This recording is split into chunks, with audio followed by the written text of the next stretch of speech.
Hi and welcome to day 13, and we're talking about women and cardiovascular disease.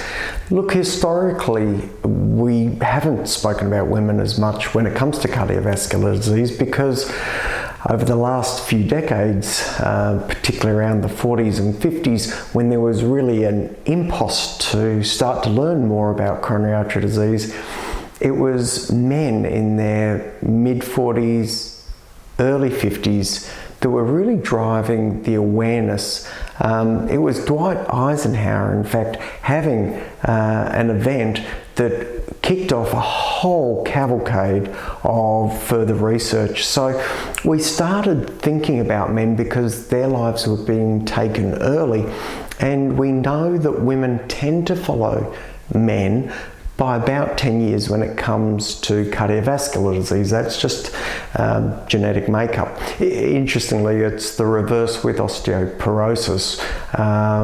Men tend to follow women by about 10 years, and again, that's just genetic.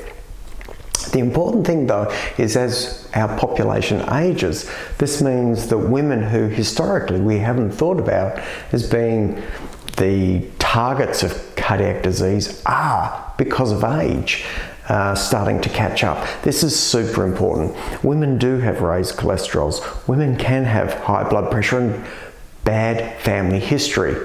It's really important to understand women can benefit from having a calcium score done as well and being identified.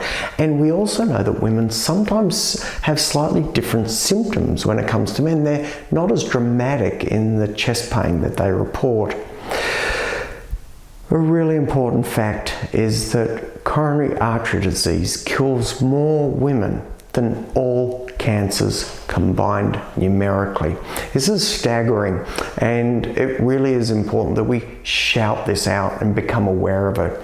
So don't neglect the fairer sex when it comes to cardiovascular disease. Don't ignore your cholesterol if you're female.